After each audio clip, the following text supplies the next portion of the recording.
along with Rich DeMuro for more CES 2021. That's right. There is still plenty of show. Don't forget to use the hashtag CES 2021 to share your thoughts on social media. And coming up next, Carmichael Roberts of Material Impact and Breakthrough Energy Ventures knows how tech enables solutions to the world's most pressing problems. Now, in case you missed it, Justine spoke with him about the trends he's excited for at this year's show. You got to check out their interview. Carmichael, thank you so much for joining us today.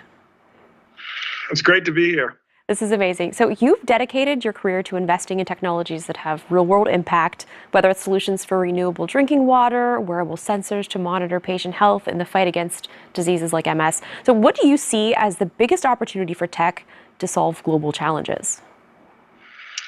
So I think, by far the biggest opportunity for tech and global challenges is really just to democratize those solutions and basic needs. So, in fact, I've dedicated most of my career to doing this. So what do I mean by that? Like, you think about what the smartphone has done as a technology in bringing information and knowledge to all sorts of nooks and crannies of the world, from even to the poorest of people. It democratized it.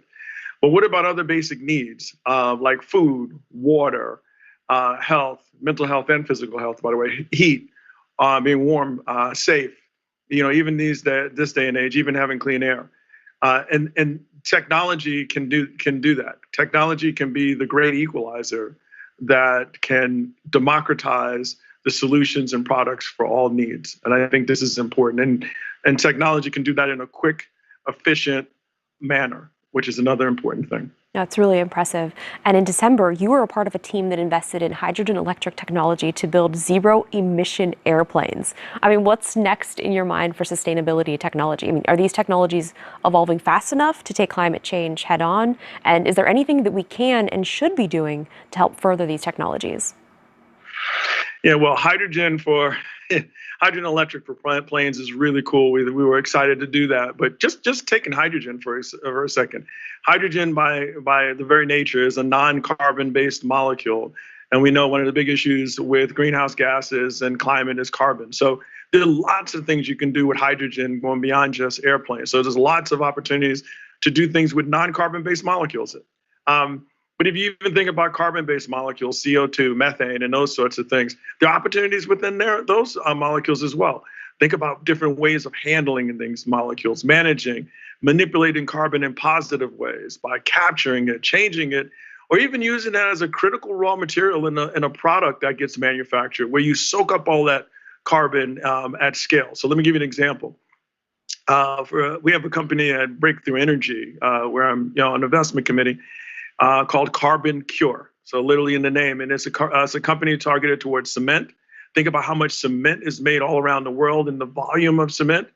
And then imagine taking that carbon and using it as a raw ingredient, where you actually take something like cement, which is a huge GHG contributor, and you turn it into something that actually soaks up a lot of the bad stuff, if you want to call it, if you will. So there are big areas that we've barely scratched the surface in: transportation, electrification of the grid, building materials, agriculture, food, advanced manufacturing. I mean, even for everyday consumer products, we've barely scratched the surface to date. And the kind of things you asked, like, what can we do? We need to continue to fund basic research to applied research where we're making products. We need to promote collaborations between small companies and large companies all around the world. That's a big global opportunity. Governments play a huge role in this whole thing as well. Regulations and policies, they're there to protect people, but they can also get in the way. So you can imagine there's a lot of things that the governments can do to accelerate the deployment. Think about in the pandemic, the importance of accelerating deployment. And we need to just educate consumers. New products are different. They can be weird different, or they could be not weird different. We got to get people to embrace the newness of it, adopting things in the rollout. In fact, this is probably where a conference like CES becomes so important because of the overall powerful membership and the visibility. Yeah, I mean, this is where a lot of this kind of sets up the future. So for you, in your role at Breakthrough Energy Ventures, what do you see as the most promising areas of research and investment in energy and material space that could significantly impact the consumer technology industry? Well, there's quite a few. What are the most promising? I would say, I can't help but mention food. I think about that from a consumer standpoint. Last time when I was at CES, when we were all in person, I remember walking around eating an Impossible Burger. But they're really exciting companies in all sorts of areas in food. We've got another one that's worth paying attention to called Nature's Fine, that's making some really interesting things around food in our portfolio. But even things like palm oil, which is got all sorts of implications both in the environment and in GHG. We have a company called C16. So it's exciting stuff in food, transportation, household technologies. I would say, think about heating, electricity, even handling garbage in the household. People, I don't know many people realize, but garbage dumps are huge emitters. Clothing, when you look at synthetic versus sustainability type things, another type of basic needs. There's a tremendous amount of opportunity in these areas. Yeah, I mean, there's so much that we're not aware about. So it's really great to have people like you here to let us know about all these things that we really do need to focus on. Yeah. So have you made any investments in technologies that can help us combat the coronavirus pandemic? Because this has all affected us so much. So we'd love to hear if there's any that you've invested in personally. Yeah, I mean, quite a few. So I'd say, first, let me kind of break down how we thought about it. When you think about the pandemic and you think about the different areas, you want to stop people from getting infections. You want to take people who've gotten infections and understand how to treat them. And in a perfect world, you just eliminate this virus altogether. Wouldn't we want that the COVID-19 to just go away, right? Where we focus most of our time and efforts is really on how do we prevent people from getting infected. And then there's a particular, if you just simplify it a bit, most of our investments have been targeted towards people sometimes have to walk right in the middle of where there's a high degree of risk. How do we do things more remotely? How do we, for example, we have a company called Next Gen Jane that sends samples, particularly for women, medical samples that can be mailed from the house in a really safe way and be kept in some ways better than if you went into the clinic to measure things. Or if you, instead of sending actual materials or fluids, you can also send information. We have a company called Bloomertech that we invested in that's centered around cardiovascular disease. Actually, this is also targeted towards women, interesting enough, where information can get transmitted.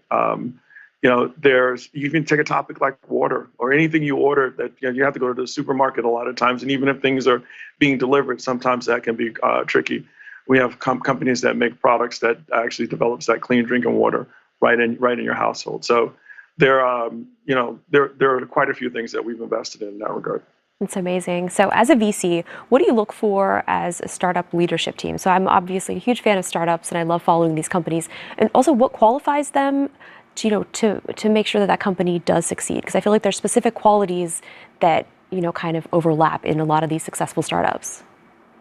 Yeah, let me give you the more generic answer, then maybe go into something that's a little more tailored towards what I do. So, of course, if you're talking about a startup, you're looking for entrepreneurial spirit, good leadership skills, smart, hungry teams that are clever. I mean, these are the classic things that I think all good investors should pay attention to. For that matter, entrepreneurs should try to match up with those characteristics when they look to start stuff. But, I have a little something special that I do. I always look at a company and think about what the major problem it is that it's solving. And depending on what that problem is, there may be 2 or 3 key things that company needs to accomplish over the next, say, 3 years. And I really hone in and try to figure out what those 2 to 3 things are. And then I look at the team. A lot of times it's just a single person or entrepreneur. And I ask myself, is there something unusual and unique that she or he has within their makeup that makes me believe they have almost an unbelievable fit to solve that problem? And when I see that matched with the right problem and the right technology, I know I've got something that could be a big winner. So that's got a little more of an art to it, honestly, than a science per se. But it is what I do. When I go back and I look at my companies, I see that fit, and it absolutely plays into my decision making. Providing access to clean drinking water is one of our biggest global challenges. Tell us about your investments in this area and how technology can help solve this problem. Yeah, water. Think about water. I wake up this morning and second only to the air that I breathe. I don't think about that when I wake up. I don't think about the water that I'm drinking either. I don't have to worry about that. But amazingly, more than the majority of the world does. I'm talking about more than 50% of the world has to think carefully about the water that they're drinking. And so we've invested in a company called Source Global. And it's our investment in clean drinking water. It's formerly called Zero Mass Water. Makes clean, delicious drinking water from sunlight and air. So literally plucks water molecules out of the air rather than getting that water from a lake or a stream or a reservoir. The product that they use is something called HydroPanel. And it's appropriately named a HydroPanel because if you looked at it, it would remind you of a solar panel. And a field of them look like a bunch of solar panels, only in this case, you're making water instead of providing electricity. It's an amazing company and started by a founder named Cody Friesen, who, if I think about the previous question that was asked around these unusual entrepreneurs and founders that are perfectly matched, perfectly fit for the problem that they're solving, Cody is exactly it. I've been working very closely with him. He's a good friend for quite a few years on this. We're in 50 different countries right now with our HydroPanel, which is also called Source. On every continent other than Antarctica as of last year. I don't think we've yet to be on Antarctica, but we're everywhere else. And it's a fantastic business for clean drinking water. And there'll be some amazing things that will come out, I think, this year in 2021 about it. And I would say it's not the only investment I've made in water. I've got a couple of others. One to point out that I won't talk about at length there is a company called Infinite Cooling that's addressing clean water as well. This is really targeted much more for large-scale industrial applications where you're talking 1,000 times the amount of water than would be needed around the drinking side of things, but extremely clean and close to drinkable. That's amazing. Well, thank you so much for joining us today. I look forward to seeing all of your future endeavors, and congratulations on all of your success. Thank you so much for having me. It's been a pleasure. Thank you. So here is what's still ahead for today. We have execs from Delta, IBM, CVS Health, and they're going to reveal how immersive new tech like artificial intelligence is guiding more socially conscious business decisions for marketers. And it's robotics to the rescue. We'll drop in on a session on how robotics, automated deliveries, and drones are supporting underserved communities and public health. Plus, it's gadgets galore. We're giving you the lowdown on the best of CES 2021. Rich, do you have any guesses? What made the list? Well, I looked at the finalists, and there's some really cool stuff on there. I liked, my favorite was the Volvo self-docking boat, because I've always felt I would get a boat if it could just dock itself. Now, what else made the list? Did the Samsung robot, that the little cleaner with the camera? Yep, nice. That's my pick. JetBot 90 AI Plus is the proper name with LiDAR and 3D sensors. That made it. This was kind of cool. LG's InstaView, their line of refrigerators, they now have touch-free, so you can just call out to your fridge, open the door. Do you know this? I saw that. Yeah, that's really cool. And then they also have the little UV sanitizing light on the spout where the water comes out. So your water is always nice and clean, and you don't have to think about that. And was that the one that had the little beverage center as well? The ice? Yes. The little ice chips? I think so. Pretty cool. The other thing I thought was really cool is that Samsung, with all of their 2021 TVs, is going to include a remote that is solar, so no more batteries, and it charges with indoor light. What a brilliant idea. Saving lots of batteries. All right, now let's gear up for another keynote, this time with Doug McMillon. He's the CEO of Walmart. He is going to tell us how the retail giant has tackled the challenges of COVID-19 and how the company is fighting climate change. This is the all-digital CES 2021.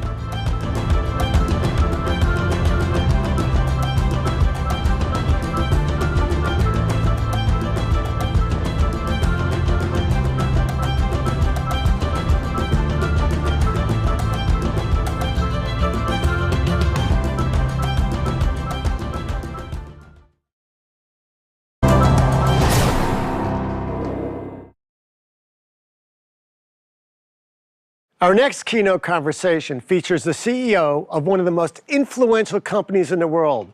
In fact, it's #1 on the Fortune Global 500 list. A vast and varied network of more than 11,000 stores under 55 banners in 26 countries. A company that employs more than 2 million people globally and continues to hire every day. Walmart President and CEO Doug McMillon has shown us how to lead a multi-billion-dollar organization during a period of massive economic disruption. He's spent more than 30 years with Walmart, joining as a teenager unloading trucks for an hourly wage. He went on to serve in senior leadership roles in all of Walmart's business segments. Doug understands the retail landscape like no one else. Under his leadership, Walmart is thinking of new ways to help customers shop when, how, and where they want. Today, he's joining us to discuss how the events of the last 12 months have reinforced Walmart's focus on creating meaningful value for everyone, from shareholders and suppliers to customers and employees. That means leading on issues that will help us rebuild in the wake of COVID-19, investing in programs that promote greater racial equality, as well as in projects to combat climate change. Please join me in welcoming Walmart CEO Doug McMillon to CES 2021. Hello and welcome to CES 2021. I'm so excited to bring to our digital CES keynote stage Doug McMillon of Walmart. Doug, thanks so much for joining us here. Thanks, Tiffany. Thanks for having us. Yes. Now, this is a little different, CES 2021, but the great thing with technology is that we have the ability to still meet and still engage and have wonderful conversations and significant conversations about what's happening in our world today and the role of technology. And, one of the things people may be saying is, why is Walmart at CES? But as we say, every company is a tech company, and Walmart's no different when it comes to innovation. So, I would love for you to kind of speak to a lot of the work that Walmart's doing and how technology is a central part to that. Yeah, well, it always has been. I think the supply chain is one of the areas where people would recognize that Walmart's been a leader from the early days as it relates to how we put technology to work. That's certainly true today, but it's done in a different way than it was in the past. And it's very exciting, actually, the way the company has changed our way of working to put technology to work, whether that's software or the way we use our data, or increasingly the way we use robotics in our business. There's a ton of innovation happening here, and it's moving very quickly. And this last year has accelerated that because it had to. And our teams have done a terrific job, a really strong technology team. But the big change that's happened is the way our merchants think, the way our operators go to work. I mean, it's a very different environment, and one that has enabled a lot of progress as it relates to how we serve customers. So the way we serve them today is multifaceted and quite different than what we were doing before. So we've been here working on modernizing our tech stack, changing the way that we work together as teams, and that's resulted in a lot of speed and a lot of innovation. So one of the things I think you've talked a lot about, like finding the new for Walmart, and particularly making sure you're looking outside. And whether it's your trip to Silicon Valley, you recognize that that's important. So as you think of the new for Walmart, I know we'll talk a little bit about kind of what's been announced and what you all are working on, but how do you approach the new and seeking it out for Walmart? And how does that look for innovation? Yeah, it's always been true that as business leaders, we have to learn and apply. I think that's only sped up over time, and our view has had to broaden. I think our perspectives have to change as leaders, and Walmart leadership has been going through that as well. So we are a bit of a connected ecosystem in terms of where knowledge comes from. There are certainly good ideas that come from within our company, from frontline associates and other leaders, but we get a lot of insight from folks outside the company, all types of people, business partners that we have, the suppliers that we work with, and other thought leaders. And we've tried to be pretty deliberate, especially in recent times, about establishing those networks and being connected and learning together about what the future of AI will mean, or how robotics can change our business, and how 5G is going to impact how people want to live and shop, and what that means to how we need to change our business. And one of the more interesting things to think about, in my view, is not any single technology that's changing the world, but it's how they all come together, and making those choices about where we invest and where we don't. I mean, we've got to get better at forecasting demand. So artificial intelligence and the way we use data is really important. We have to get better at saving customers time, and we've got to be able to personalize to do that. So we need to get better at the way we interact with our customers as it relates to data, always earning their trust, never surprising them with how their data is used, but doing it in a way that makes their life simpler and easier. Robotics is another area. We've got automation that's happened in our stores, in our distribution centers, and more in front of us in the future. I was just traveling recently down to one of our distribution centers and looking at the next generation of automation, and it's really exciting to see what's happening. I think it'll help us improve in-stock levels, help us with inventory turns. There's just so much change right now. just celebrated my 30th year with Walmart, and there's more change happening right now than at any point in those 30 years. I love it. So you all, as far as kind of new things that Walmart's working on, you all launched Walmart Plus, and that was a significant undertaking, I'm sure. Can you tell us how it's going and kind of how the innovation was involved in that? Yeah, we're excited to have finally launched and pleased with how things are going so far. It's just one more piece of the puzzle. You know, we offer an everyday low price. Our philosophy is we want to manage our pricing strategies and our supply chain to smooth things out and reduce costs as we do that. And so Walmart Plus is one component of us trying to serve customers better, give them services on top of that everyday low price platform, things like delivery from our supercenters and our e-commerce fulfillment centers with an annual membership so that you can save money on being able to get delivery. Customers want to save money on that just like they want to save money on merchandise. And so Walmart Plus will be an important way for us to build relationships with customers, to have some data that we'll be able to use to serve them more effectively. We've also got a fuel benefit related to Walmart Plus, and also a scan and go function where people can check out in our stores without going through the whole checkout process. And there'll be other things that'll come along to make Walmart Plus more robust. It'll be unique based on our own assets and capabilities, not copying anyone else. And we see it as something that will just grow in time. We've got to build capacity for delivery, for example, and we don't want to get too far ahead of ourselves as it relates to how many memberships we're selling. But it's growing nonetheless, and I think it'll be one important component of our strategy for a long, long time. Wonderful. So one of the reasons we're not in person in Las Vegas is because of the pandemic. And I know that Walmart has shifted considerably, and particularly in the healthcare space. And even before COVID, it was something that was very important to Walmart. And one of the things you've said is that, you know, you have a goal to provide preventative, quality, accessible healthcare. And so you all have a lot of partnerships, particularly, you know, if you can talk broadly kind of how Walmart is approaching health, and then particularly to the kind of burrow down in what you all are doing with the pandemic and COVID-19. Yeah. Healthcare has been important to us for a long time. You know, we help cover a lot of our associates. We serve customers with pharmacy and optical and hearing services in some locations. We've had some clinics for a period of time. They started out as urgent care, but lately Walmart Health, which is a clinic offer, has pivoted, as you said, to a preventative approach, which we think is really important. Our goal is to bring value, quality, and price, an everyday low, transparent price for services, to preventative care in a way that is easily accessible, not intimidating, transparent in terms of value and pricing. And so we've been opening these preventative clinics, Walmart Health, now for, maybe almost 2 years now. We started in Georgia. I guess it's been maybe a year and a half or so. We're now in Chicago. We've got one unit here in Arkansas and more plans going forward.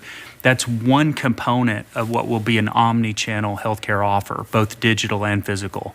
There are obviously components of healthcare that will always be in-person and personal and human in their orientation, but there are other components, the way we use data, the way digital can play a role. Of course, telehealth has exploded during the pandemic, that we can stitch together in a way that we think will be unique in terms of our approach and leveraging the assets that we have and the culture that we have to serve. So we're excited about that future. We're learning and growing and have new team members here helping to figure that out, which is really exciting. And it's been helpful to have that capacity, a chief medical officer, for example, and other healthcare expertise within the company as we face the pandemic.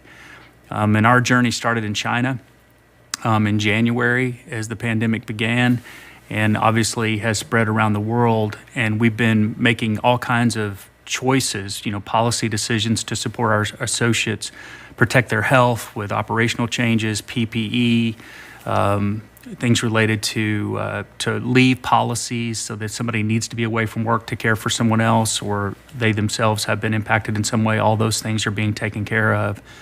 I'm in the stores talking to our associates all the time, and was talking with some associates in a store in Alabama a couple of days ago, and they're just being so courageous. I tell them they just keep showing up and stepping up to serve.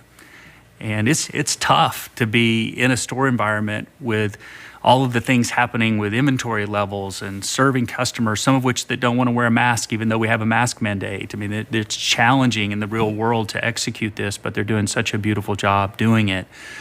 We've been learning as it relates to testing, various forms of tests for our associates, but also now getting involved in vaccinations. And we're working state by state. New Mexico was the first place that we started, but we're now involved with quite a few states as they make decisions about which groups are in 1A, 1B, 2.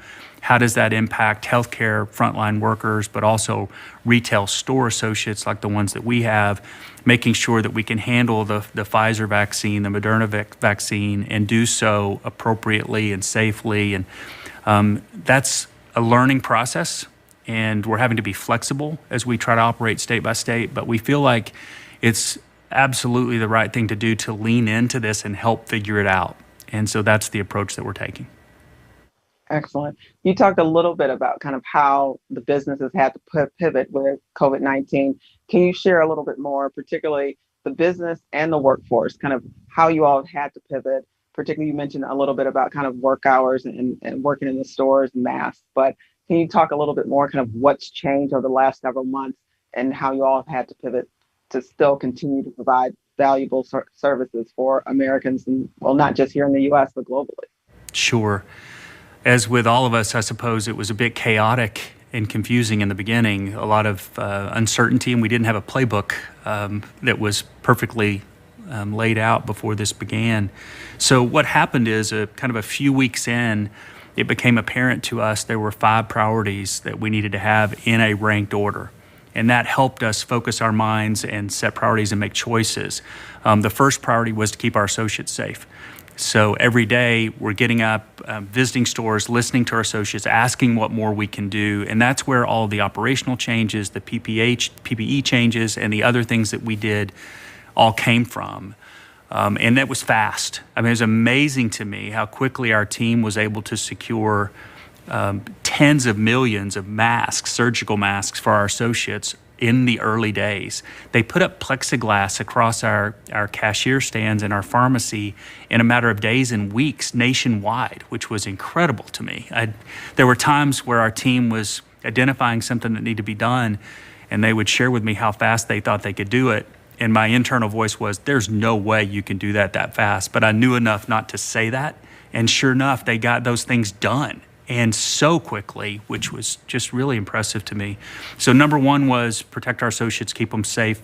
That's physical health, financial health, emotional health, and support. All 3 dimensions are important. The second priority was to keep the supply chain moving.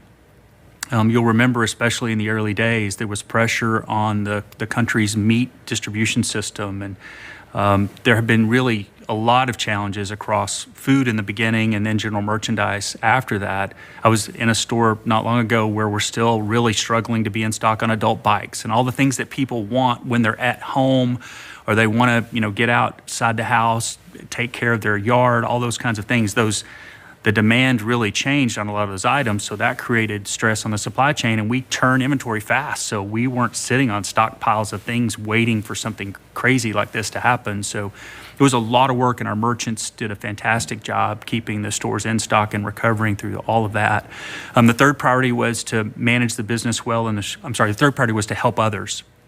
We forgave rents, we gave suppliers different terms, we did other things, knowing that we had cash flow and some of our partners and people that are part of our big supply chain needed help. And we did a number of things, like we ended up hiring more than 500,000 people in a matter of months, and our people team figured out how to change our hiring process, including the background check, and make it go so much faster. What used to take a week was taking 24 and 48 hours. So we hired bartenders that didn't have a job. We hired all kinds of people that needed to come and work for a temporary period of time, some of which are still with us. Some of them have gone back to the jobs they had before as reopening has occurred around the country. The fourth priority was to manage the business in the short term and don't run into any cash flow problems or things like that, which in the beginning were a concern. And then the fifth priority was to try and move forward on our strategy. And, the tailwinds that were created from this pandemic, clearly there were headwinds. and a lot of challenges related to this whole thing, and none of us would want this to happen. But there were behavioral changes from shoppers that drove our e-commerce business and drove our pickup business and delivery business out of our stores. And so we were ready for that to a large extent, and we're able to react. And I think many of those things that changed won't go back. You know, the pickup business and the delivery business are going to just be bigger and grow more, and we're ready to make the most of that. And I think you're so on it that a lot of changes have been made. The speed at which we can do things has changed. Our understanding of what we can do. But some of the things you talked a little bit about telehealth, kind of the value of that, we need to continue on even after the pandemic. So really appreciate kind of what you all are doing. 2020 has been, it was a very tough year, but it wasn't just COVID. There were so many kind of other action force and events that really kind of laid bare some issues that we've been dealing with forever. But I don't know if it was a combination of everyone being at home and seeing it, particularly when it came to racial injustice, the death of George Floyd. It forced everyone to stop and to think and do things differently. And Walmart's no different. I know that it's something that you've been committed to for a very long time. And one of the things you said kind of after George Floyd, you said, this is a moment. And you said, we need to do things differently. And it's not just about charitable giving. And so Walmart and the Walmart Foundation, you all committed, I think, $100 million over 5 years. Can you speak a little bit about what was different about this moment, and then kind of what changed with Walmart as far as how your commitments and how you all are approaching? Mm-hmm. Well, as you said, we had been on our own diversity, equity, and inclusion journey before as a company and as individuals. And I think, you kind of tell yourself, we're doing what we should be doing. We can see progress. Yes, we can do more. And then something like this happens, and the murder of George Floyd captures everyone's attention. Obviously, this is a historic set of events. His is not the only one, and many other people have suffered. So, but George Floyd's moment, where you said we were all watching this, really did create an opportunity to make more progress faster. And so we've been trying to seize that inside the company, and then also how the size of the company can be used to do good beyond our own walls, if I can use that phrase. So there are lots of things inside the company that we're changing and accelerating, and this gave us the opportunity to be more bold and aggressive and to have difficult conversations with people, because change actually starts from within each one of us. Our biases, conscious and unbiased, need to be dealt with individually and collectively. And so we've had more difficult conversations, open, transparent conversations, engaged in training in a different way. All of our officers are going through a 2-day session, learning more about American history, some things, for example, that I was not taught in school, that are facts related to these various systems, the financial system, education system, healthcare, criminal justice in particular, that result all too often in inequity. And so we've been looking in the mirror, and we've been studying and learning. And inside the company, we've done things like continue to change our processes related to promotions, pay, being more transparent about those things. We now create a mid-year report, not just one at the end of the year, but at the middle of the year, where we share a ton of data about the progress that we're making or not making and talk about it. Beyond Walmart, we've had success in the past working on environmental sustainability and social sustainability in our supply chain with our policies and the work that we've done related to carbon, for example, the climate. We're taking that model and we've applied it starting back in end of May and June to racial equity. So we've stood up 4 teams aimed at those systems I just mentioned a few minutes ago, led by African American or Black officers, working on policy changes that Walmart can make that should generate more equity and shape systems in a positive way. Where do we put our cash deposits at night? And if we put them in a Black-owned bank, what does that do for their lending opportunity and their growth opportunity? How do we engage with Black-owned advertising firms, not just marketing with the bigger firms to people of color, but actually think about ownership and equity. Lots of opportunities in terms of education that we can take advantage of. And these teams are working on these various things, healthcare included, overlapping with our earlier conversation. And we'll be making changes, have already started, to try and create those improved outcomes as a result of that work. And then, as you mentioned, we've got this Center for Racial Equity that's intended to make smart investments to unlock even more progress beyond our walls. So we're being persistent. This is something I'm spending a lot of time on, along with all the other leaders at Walmart. And I'm encouraged by what we've done so far. But this coming year needs to be a year of even more outcomes. I agree. I guess I would ask, there are probably so many companies are struggling about how to proceed. Like, how do they govern themselves? How do they make change? And companies, not just big ones, but small ones. I think everyone is kind of having those conversations. What is your advice, particularly for companies and CEOs? It has to start at the top, definitely. But kind of what advice would you give to companies big and small who are trying to figure out how they make change within their companies, but also to scale it? I think what you all are trying to do, particularly outside of your walls, to scale is incredible. My advice would be to first start with your own personal learning journey and put yourselves in situations where you are learning and developing. Beyond the 2 days of racial equity training that I mentioned earlier, which help with U.S. history, in the past, I've made multiple trips to Montgomery, Alabama with small groups and gone to speak with people who were very involved in the civil rights movement in the 60s and visited the museums and had conversations with people like Brian Stevenson and so many others about, educate me. Tell me not only what happened in the past, but tell me what you're seeing today.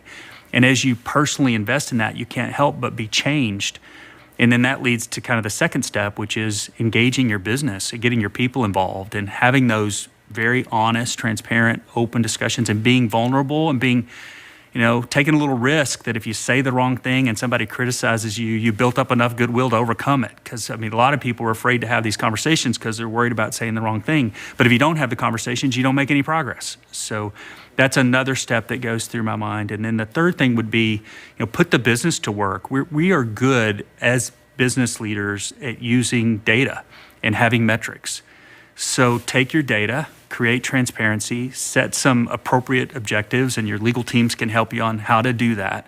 And then go to work and measure progress and do it in the right way and learn in the right way. And one of the things we're learning is that this is really about growing the whole pie. This is not a zero-sum game where some people win and some people lose. Diverse teams win. Inclusive environments are more successful. And if you grow the company and you grow the pie, everybody benefits, even if you're a white male like myself. So I think we just have to continue to press forward, make it a priority. And as you said, there's no substitute for having the leaders involved. Thank you so much. You talked a little bit about what Walmart's doing when it comes to sustainability and climate change. And you mentioned an important thing as we talk about technology that runs through everything, how you all are using data, not just to govern yourselves, but also working with your suppliers. Can you speak a little bit about kind of how Walmart sees its role combating climate change and how you're working, again, with your suppliers to make sure that they can also make a change? Yes, we have something that we started a few years ago called Project Gigaton, where we're trying to take a gigaton of carbon out of our supply chain over a period of time. And the suppliers in that instance and in the other cases that we've taken on, whether it's getting toxins out of our products or changing how we do packaging or things like that, they've really engaged. And we got a large number of suppliers that have set their own goals. We obviously are accountable for our own assets at Walmart and have our own goals, but we also work with our suppliers to set bigger goals collectively.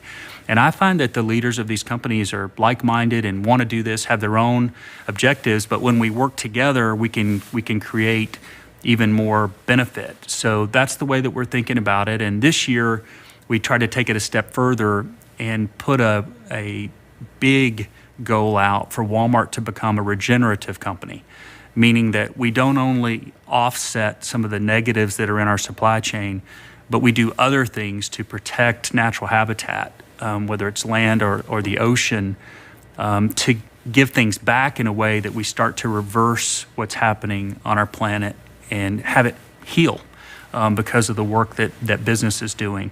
And that's a big challenge.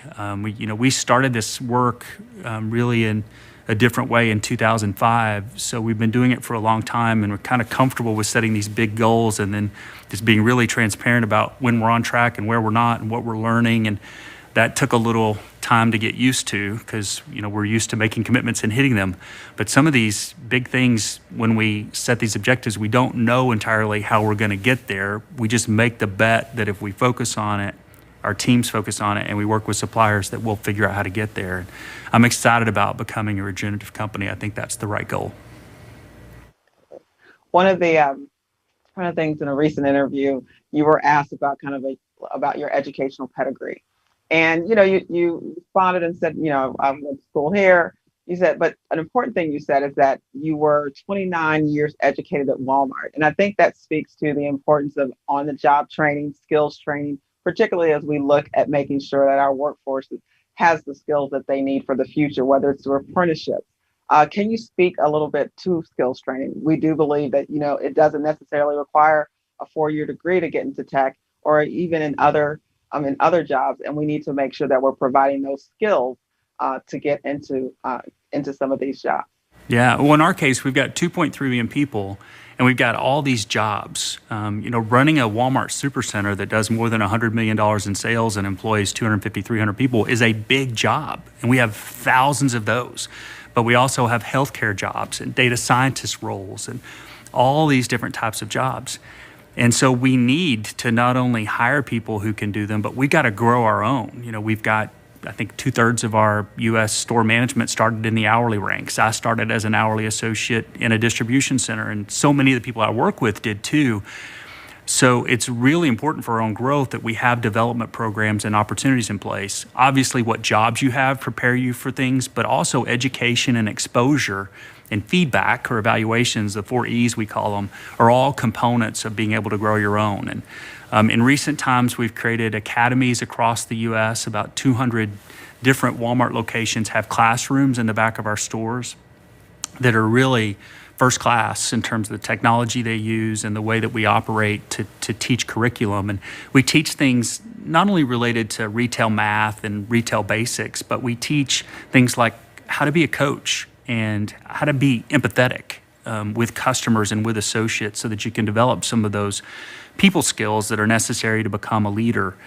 And we also created something called Live Better You, where for about $1 a day, associates can earn their degree. And I was in a distribution center in Florida or Alabama just a few weeks ago. I was in both, and one of our associates was showing me his certificate, his diploma from Bellevue, and telling me about the experience he's had with his education. He's a forklift driver in a distribution center, but he's furthering his education as part of this program and has career aspirations beyond the job he's doing, which is great. We all do. So I think that's an important investment for us to make. And wages are certainly important. Healthcare investments are really important. But the way we think about the investments we make in our people is a holistic system, not just what's the starting wage rate for a part-time associate, but what do you do for somebody who's been with you 5, 10 years and is leading part of the store and on their path to being a store manager. Those compensation levels and those incentives matter just as much to us as where you start. Walmart should be a ladder. Like once you get in, it's up to you how far you climb, and the system that we've set up enables meritocracy and enables people to be able to do that. Wonderful. And I know we have to wrap up soon. So one final question, particularly on leadership.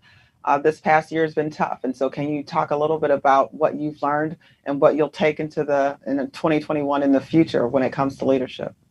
Yeah, there are parts of it I want to forget, but there are definitely going to be lasting leadership lessons. And maybe a couple that come to mind right now is just how capable our people are. And knowing that you can count on them and trust them. As a leader, you can't make all these decisions. And certainly in a big business, there's no way I could try to make all the decisions that need to be made related to Walmart in any given hour. So we've got to have great people in all these jobs and support them. And during this past year, there were quite a few times where we were facing something that I didn't know the answer to. So we would talk as a team, and you could tell that people had thought about the issue and get a sense for who might be in the best position to make a call and just empower them to do it. know when to not make a choice, but rather to say, Tiffany, this one's on you. You got it. I got your back. I'll support what you decide. Go, which creates the second thing, which is organizational speed. We touched on it earlier, but the pace at which we've been moving is a different pace. And I think it's sustainable without too much fatigue. And fatigue is one of the things that we're talking about now and are worried about, because this thing's not over and we got to keep going. But I think the run rate of the company going forward will be faster forever as a result of what's happened. Well, Doug, thank you so much for joining us at Digital CES, and we can't wait to welcome you back next year. Thanks for having me.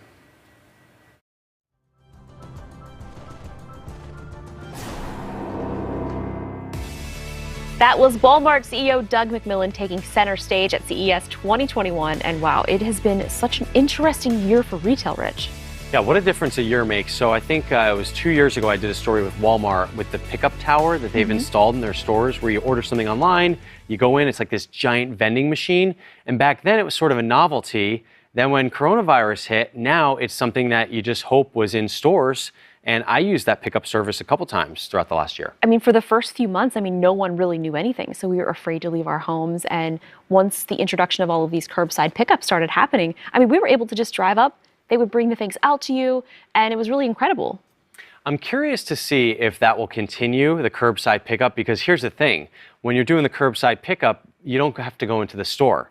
And I don't know about you, but I go into the store and I end up spending a couple extra bucks, when I'm picking my stuff up. That's true. But, in the shopping carts and with AI and things like that, they can start recommending you things. So it's basically like you're in the checkout line, seeing all those snacks and candies and adding those onto your list. So true. I knew they were going to figure out a way. All right, let's take a look at this clip from Doug McMillon talking about how Walmart is investing in technology to improve the shopping experience for customers. One of the more interesting things to think about, in my view, is not any single technology that's changing the world, but it's how they all come together and making those choices about where we invest and where we don't. We've got to get better at forecasting demand. So artificial intelligence and the way we use data is really important. We have to get better at saving customers time, and we've got to be able to personalize to do that. So we need to get better at the way we interact with our customers as it relates to data, always earning their trust, never surprising them with how their data is used, but doing it in a way that makes their life simpler and easier.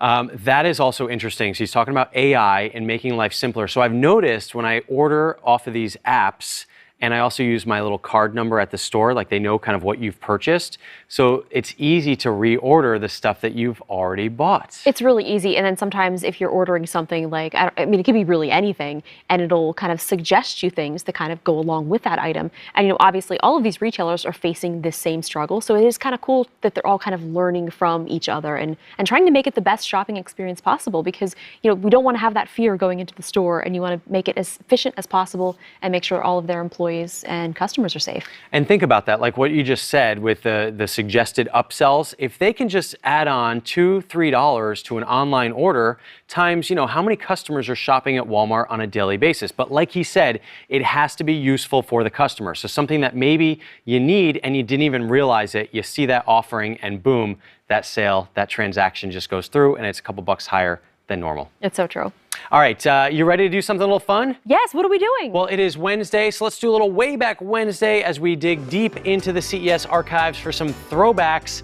And this is a staple of CES, video games, which is something, Justine, I know you love. Oh, I'm so excited. What do we have coming up first? All right, take a look at this. The first game console really to hit it big. This is the Atari 2600.